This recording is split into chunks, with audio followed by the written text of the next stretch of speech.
Hello viewers, আজকে আমি তোমাদের সাথে খুব জানা একটা টপিক নিয়ে চলে এসেছি, নিডল স্ট্রিক ইনজুরি। প্রথমেই আমরা জেনে নেই যে নিডল স্ট্রিক ইনজুরি কী। এটা একটা উন্ড যেটা কিসের কারণে হয়ে থাকে, নিডল আর শার্প থিংসের কারণে অ্যাক্সিডেন্টলি প্রিকড হয়ে থাকে, সেটাকেই বলে নিডল স্ট্রিক ইনজুরি।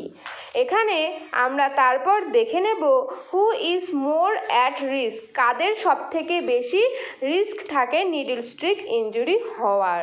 প্রথমত health care worker, doctors, nursing staff, emergency care giver, BMW handling staff, OT personnel and lab assistants.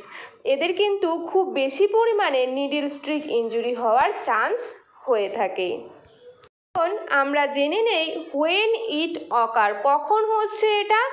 During disposing, during injection, blood collection, needle recapping, instrument cleaning and biomedical handling and during lab testing. এইসব সময়ে কিন্তু needle stick injury হয়ে থাকে। এরপর needle stick injury হয়ে গেলে আমরা কি করব এবং কি করব না, নিডল স্ট্রিক ইনজুরির ডু অ্যান্ড ডাজ নট রয়েছে। প্রথমে আমরা করব কি, ডু জেনে নেব যে আমরা কি করব নিডল স্ট্রিক ইনজুরি হলে। প্রথমত clean the wound and surrounding area with running water. যেখানে প্রিকড হচ্ছে সেটা আমরা কি করব, রানিং ওয়াটারের মধ্যে ক্লিন করব এবং ততক্ষণ পর্যন্ত রানিং ওয়াটারে ধরে রাখবো হাতটা যতক্ষণ না পর্যন্ত ব্লাড বন্ধ হয়ে যাচ্ছে। তারপর আমরা কি করব, applied sterile dressing if needed, যদি ড্রেসিংয়ের দরকার হয় তাহলে আমরা কি করব, ড্রেসিং করব।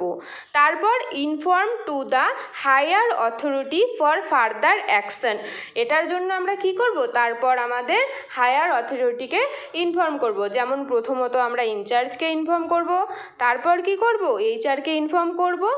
আর তারপর আমাদের তারপরের পয়েন্ট হচ্ছে post exposure treatment should be start within 2 hours.